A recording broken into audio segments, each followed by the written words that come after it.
As we continue with our program, we're going to be bringing up a Rites of Passage group, Baltimore Rites of Passage Initiative. The Rites of Passage are rituals that serve to sever a person from an old life or younger development and to transition them into a new one, more valuable and advanced life. The unique events in Rites of Passage process not only serve to benefit one individual, but also helps the group of people create a bond with one another as they transition through a shared experience. Transitions from one development stage to the next are very challenging periods for all human beings. African American youth, many of whom suffer from identity crisis caused by negative acculturation and socialization, are particularly strained. Because of the unique cultural circumstances, black youth face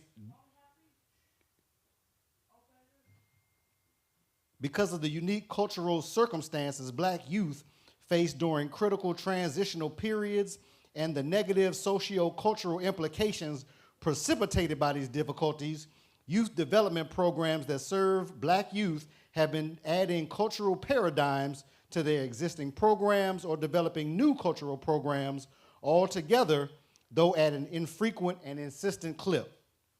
Inspired by the African-centered movement that emerged in the 1980s, the black community at large, including its social workers, educators, sociologists, community activists, and parents, among others, have recognized the need for a more formalized method of socializing black youth that rely heavily on cultural recognition.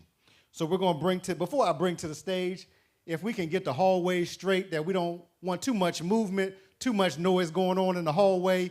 We have a recording going on, and we want to make sure that the recording is tight and right. So if we can slow down movement and we can slow down the voices, we'd be much appreciated.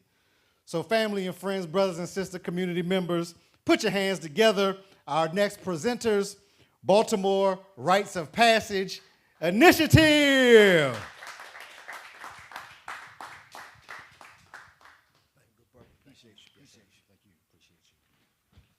Alafia family, how are you?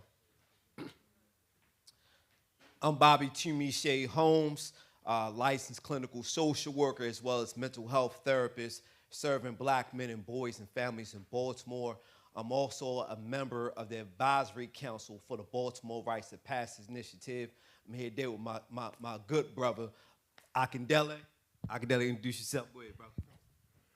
Hello, everyone. I'm Joshua Akindele Anthony Smith. I am part of the first cohort of the Baltimore Rites of Passage Initiative, and this is one of my rights brothers. Hey, bro, appreciate you. So, family, I want to give love and respect, first and foremost, again, to Stan, S.O.N., Brother Hooks, brother from Brotherly Love, Baba Tashongo. Let's give him a hand again, family. Let's show some love. Family, let's give him a hand again. Let's show some love. I say that because we have to be intentional about celebrating and honoring the black men that's stepping up in our communities. Oftentimes, we're not seen, we're not heard, and when we are heard, it's all about the negative and not the positive. So we got to uplift those brothers that graced us and blessed us with their work today. Give them a hand. We also have to be intentional about this idea and this concept. The idea and concept that black youth are deserving. Can we say that black youth are deserving? Black youth are deserving. Black youth are deserving. And I say that because oftentimes in this work, particularly when it comes to black youth, and we know why, we're always coming from a deficit mindset. You know, we have a tendency sometimes,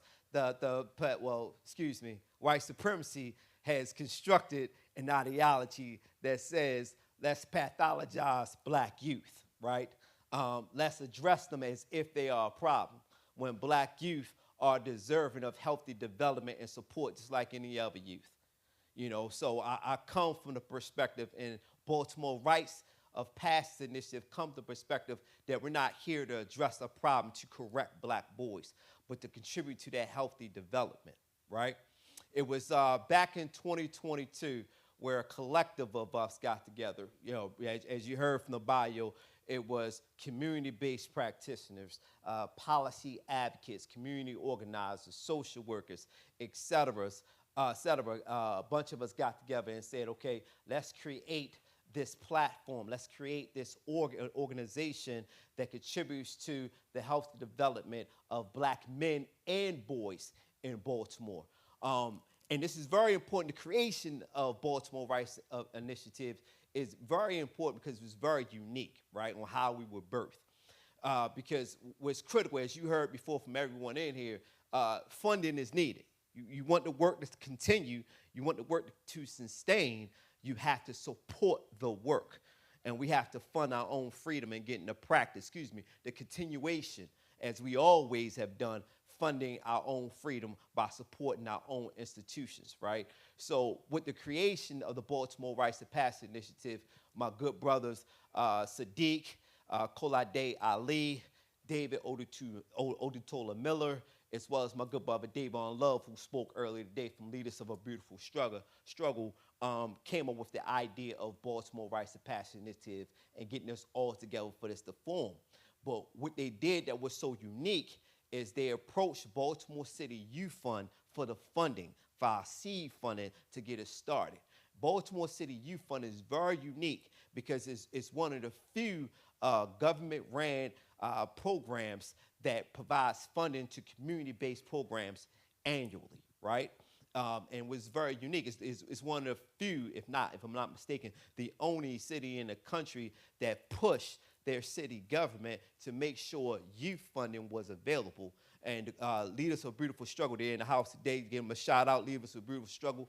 They were very unique and instrumental in pushing for this policy to happen, right? So it's not just being community-based, but also engaging in politics for our own freedom, right? As we talk about Kuji Chakali, self-determination, that becomes critical. That's what the other part of the Black Panther Party and what they were about. It wasn't just their community-based work, but their willingness to engage on a larger scale, the political apparatus to push for liberation. Understand? So with Leaders of a Beautiful Struggle and others, what they did by pushing for the Baltimore City Youth Fund to come to fruition, this created a system that allowed funding to happen for community-based organizations throughout Baltimore. So that was so critical to begin with. That allowed Baltimore Rights to Passage Initiative to ask for funding, request funding to get us started in our initial year.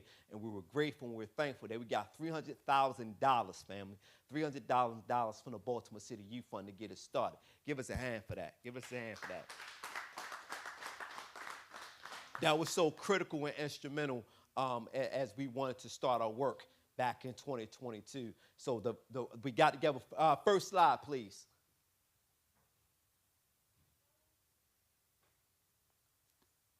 Next slide. I ran my mouth on that second one. All right, what you have here, family, is our advisory council right here. As I said before, myself, Davon Love, David Miller, Richard Rowe, pretty much combined over 100 years of youth development experience, over 100 years of black men who have poured into black men, intergenerational. Our oldest Baba, where is it? Baba Mike Campbell is our elder right there. Bob has been doing it for years. He's in his 70s. To our youngest, Ben, I believe it was Davon, who is in our 30s. So it's intergenerational collective that got together to make this happen and was so powerful and so impactful that we all come from different backgrounds. You got Baba Mike, Baba Olamina, Baba Odutola, Richard Rowe, Akintola, as well as Kolade, brothers who came not only from traditional youth development rights sense, but rights of passage, right? Understanding rights of passage, particularly African-centered rights of passage, is nothing new. It's nothing new at all. It's been going on, as you heard in our bio, it's been going on for decades across this country. So we didn't reinvent the wheel. What we did was create a new system with the intention with Baltimore Rights to Passage Initiative to not only just create this organization, but take black men through rites of passage, train them how to do rites of passage so they could go out and create rites of passage programs throughout Baltimore, creating an ecosystem, if you will. Doesn't matter if you're over west, doesn't matter if you're over east, doesn't matter if you're Cherry Hill and South Baltimore, you'll have African-centered rites of passage programming operating throughout the city and creating that ecosystem. So that is the goal that we set out and we had in mind, taking us to our first collective, our first line of black men who go through. Next slide, please. Next slide after that, we got into that. And I went through our timeline. Next slide. Yep, right here you see 16 black men that went through a rigorous process of selection, being interviewed, having recommendations, background checks, etc., to be selected as the first line of black men to go through Baltimore Rites of Passage initiative. I am humbled being around these black men when I say that the level of brilliance, the level of talent, the level of expertise, and the range where we have scholars, we have policy advocates, we have social workers, community organizers in this one cohort right here, the first cohort to go through the line. I'm grateful. We started out, I want to say, it was early last year is when the line started out, and we completed it. It was this year, April 2024, when we had our closing. My good brother Akindele is going to tell you more about that process. Right, Alafia, everyone. I got tired. I got tired of going to funerals for little brothers that I buried. I got tired of hearing their mothers scream and pregnant baby mamas literally on the casket. And for years, I've been working with young people, years. And I'm gonna tell you this, and it took me going to Africa in South Africa and actually seeing rights of the Kosa people, Madiba clan. I was invited to come and I got to see it and I was like, this is what we're missing. Because something was taken from us. Something very sacred was taken from us, and that was our way of transitioning from one place to another. So when me and many of you probably share this story, when I got involved in this, I didn't have, how do I go? Where do I go? What do I do? And then a lot of times we hard on the brothers, we hard on the sisters, but how do they know? There was something taken from us, and one of those things was rights. So when we went through our process, when he says the caliber of brother, all of us getting together, we'll come here and we'll start with libation, remembering our ancestors, remembering where we have come from and where we will go. Then we'll encourage each other through songs, through chants, and through a pledge that we make a commitment to each other, to our families, and to our people.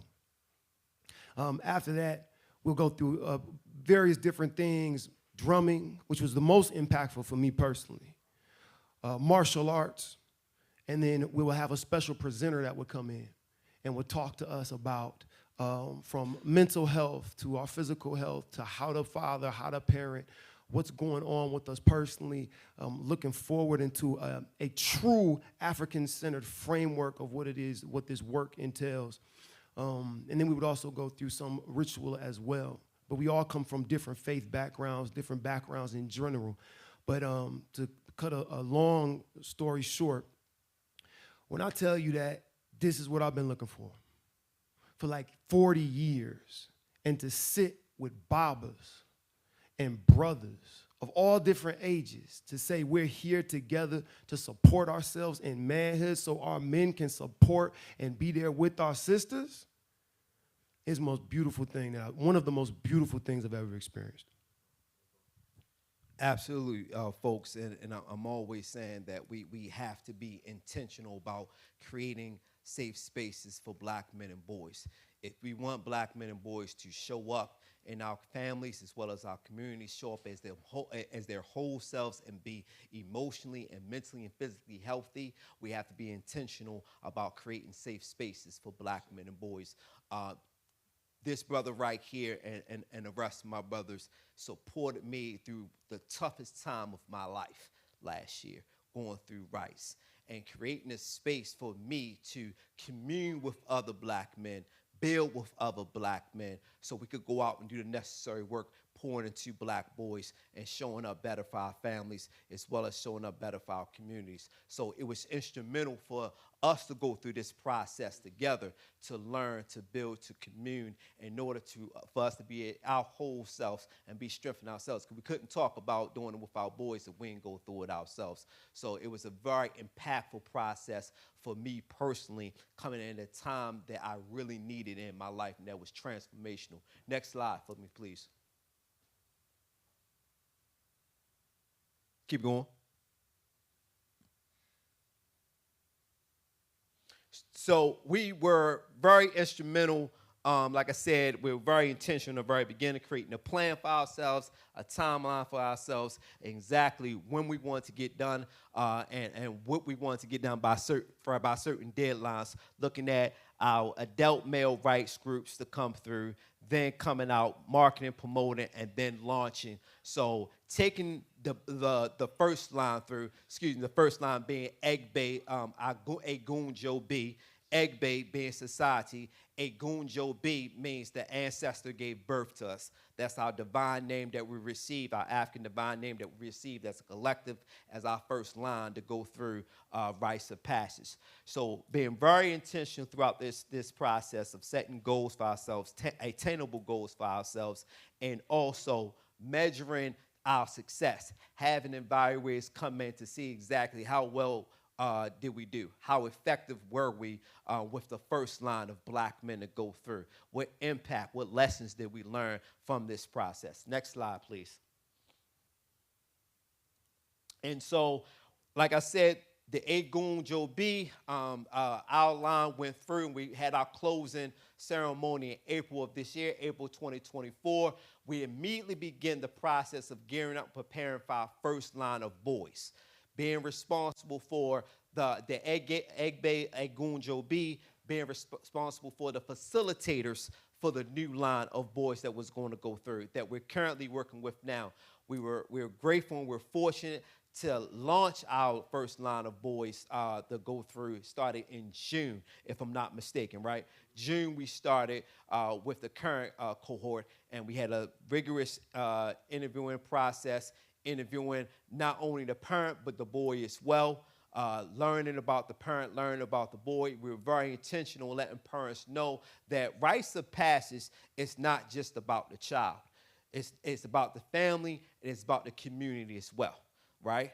Also being very intentional, letting them know we want black men involved. We want brothers not only from the community, but we want dad involved, right? So we are grateful through this process. We had black men, we had fathers stepping up and coming in the very beginning, especially being a part of the interviewing process. So we're grateful to take in 25 boys ages 11 to 13, and this is pre-rites.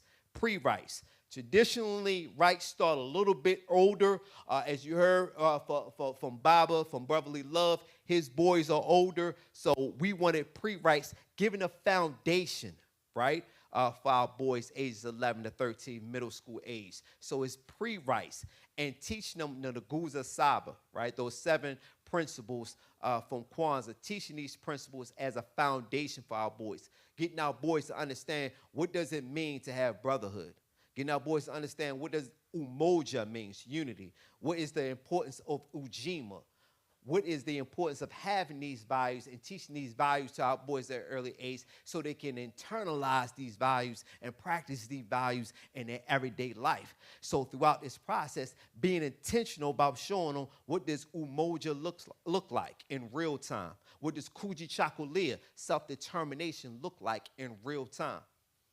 Next slide, please. This is our year 2 milestones. Keep going. Next slide, please. So, looking at within our goals moving forward, year 3, we want to continue to train facilitators as we launch new youth lines coming through Baltimore Rites to Passage Initiative, gearing up for spring 2025, ongoing support for the BROP trainers, as well as additional funding efforts. Moving to year 4, 2025-2026, where we will gear up and launch our second cohort of black men, train them through Rites of Passage Initiative so they can take on the responsibility of youth rights moving forward, not just having youth rights programming within the community, but also in schools as well. And again, building an institution that allow us to sustain this organization so we can support our work as well as supporting the work of other Rites of Passage programs in Baltimore moving forward. Next slide, please. Keep going. I'm moving too fast. Keep going. All right. So as you heard us talk about with some of the things that we are teaching our youth, right? So you heard me discussing the Guza Saba, again, building a foundation for our boys. And also when and people may ask the question like, well, why African-centered rites of passage? African-centered rites of passage, first of all, is teaching black boys, black men how to value themselves, teaching them how to affirm their racial identity as well as their cultural identity, and being very intentional about their process, whether we're teaching the language, where we're teaching about, we break the boys up in, I think we have 4 different tribes. It's 25 boys, 4 different tribes, if I'm not mistaken. Mali, the Ashanti, the Sangha, which is the best tribe, my tribe. The Zulu tribe as well. The Zulu tribe? Yeah, the Zulu tribe as well. My good brother said his tribe is the best. So being very intentional about teaching our boys African history, African culture as well, and teaching them that goes throughout the diaspora. So a day in the life looks like the boys come in, have drum call, right? Drum call to the circle, understanding ancient technology being the djembe drum, the value of the djembe drum. And then we transition to our opening circle where we pour libations. The boys have to learn themselves how to pour libations. Again, these are strong values that we implement for our boys, not just for the sake of, but teaching them what does it mean to value our ancestors and why is that important. Understand that's through our traditions that we have passed down since Africa, that we are now continuing on here in this country. So teaching them the value of honoring your ancestors, teaching them the value of honoring your elders as well. Transitioning to our African Rihani, which is our pledge, lift every voice. Following lift every voice, we go into African drumming, something that beautiful that's happening about African drumming, particularly with our boys, ages 11, 13. I can definitely speak to it as well. They caught on with African drumming a lot faster than we did. Like, as you know, the babies are sponge, and it probably took us like months. It took them a matter of weeks. They gravitated. We had African drums from Ghana for all the boys to use. And we were so impressed and so proud how the boys just took to African drumming. So following African drumming, we feed the boys because they boys, they get hungry, they can eat. It's like it's never enough. So, and during that time, we have fireside chats, chat and choose with the boys, where we talk about things within our respective tribes. We break them up, and we talk about things. What is manhood development? What is success? What does family means? What is community? So we have these important conversations with black men pouring to black boys, engaging in real conversations.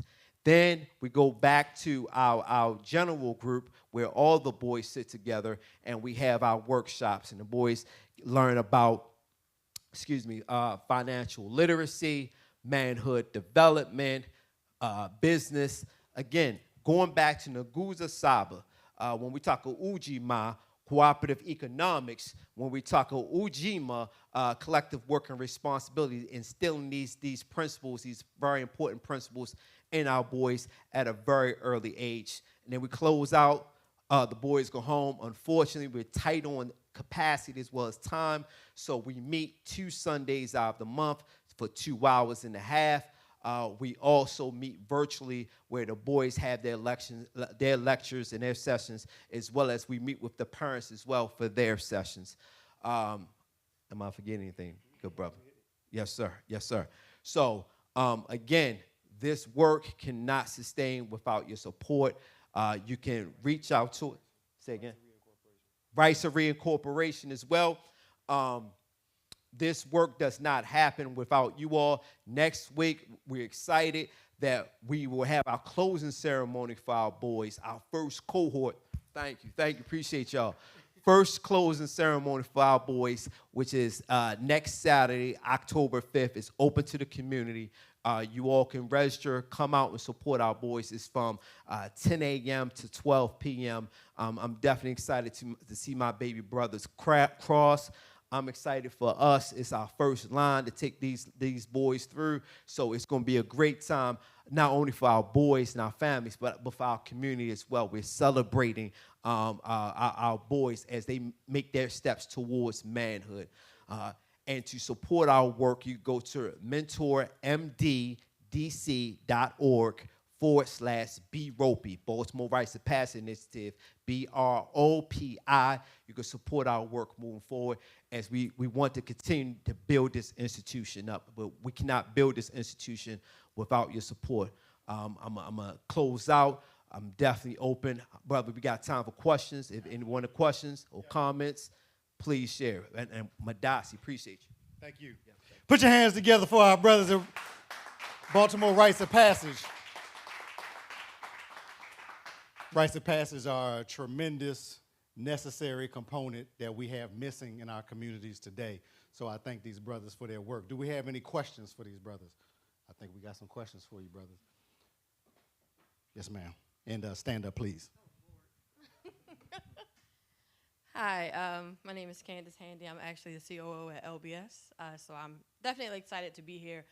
And my son Christian is on this first line of Rights, so I'm very, very grateful for the community that he has been given. As a single mother, I found myself putting a lot of pressure on myself to do the work of a village and trying to overcompensate for the fact that his father's not around, right? And MJ, know I cried everything.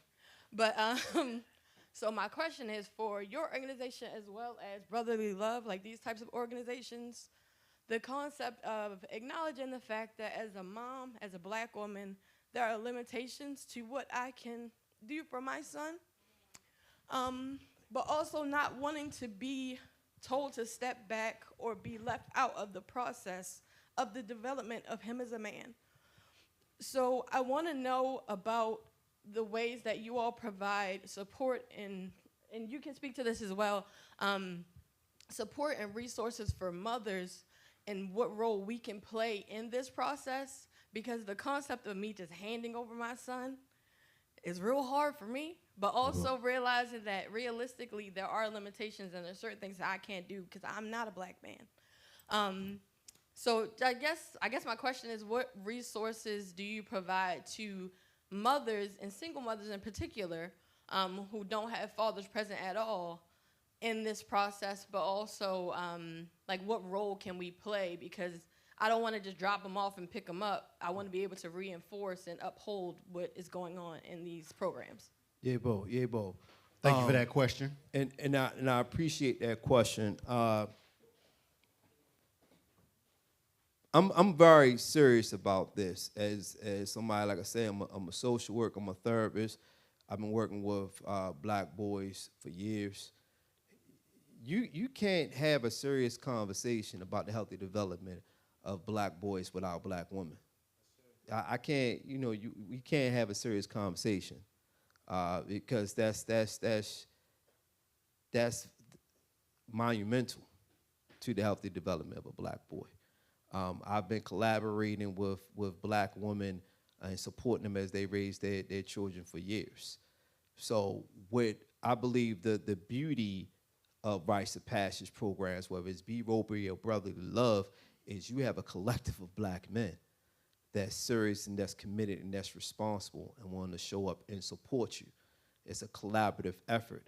I'm a weirdo in the sense of this work, where as being a social worker, that I share this resource because it's about the healthy development of youth. I share this resource with the families I serve. I have boys that I serve that are in this program.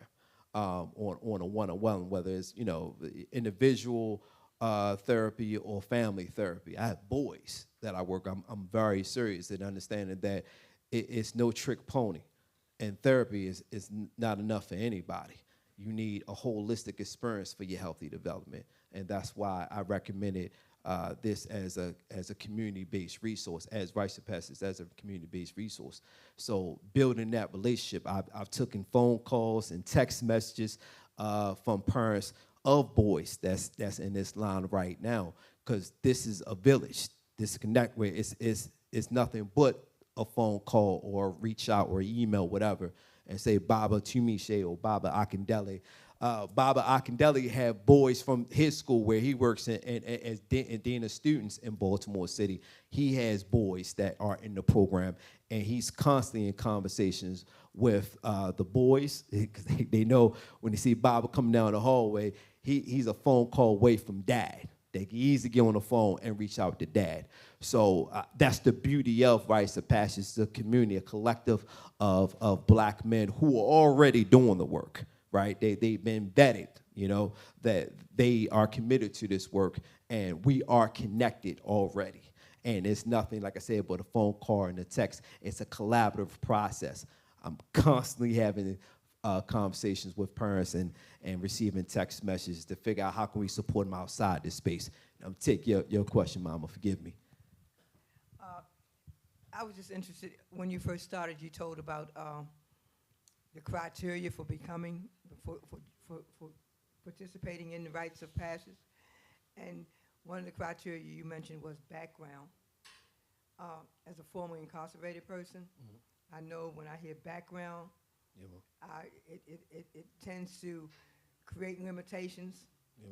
So I'm wondering how, when you say background, what do you mean as far as a young person coming into your program? Thank you for the question. And I appreciate the question. It is doing this work, it's one of the many challenges that I know I work with and continue to work with, and probably will always work with brothers who have been impacted by the criminal justice system. That's just the nature of the work. I will continue to do so. The challenges that arise with that is the expectations that some parents have, the expectations that the nonprofit sector has, the expectation that non-governmental agencies that provide the funding have, that creates barriers sometimes in certain stipulations we have to abide by. Bottom line, if we don't, there's a lawsuit in some cases. So trying to navigate that is extremely tough because it is a process. I know some strong brothers with backgrounds that are doing some serious work. Don't matter the level of degrees, don't matter how many schools you've been to, how many trainers you had. I know strong brothers that's doing the work. And that is a barrier in some cases. So that was the trouble early on. That was the challenge early on that we had to contend with while we were starting out. And try to mitigate it as best we can, but some things were out of our control. Appreciate the question, though. Put your hands together for our brothers from the Baltimore Rites of Passage Collective. Thank you, brothers. God bless. Thank you, brothers.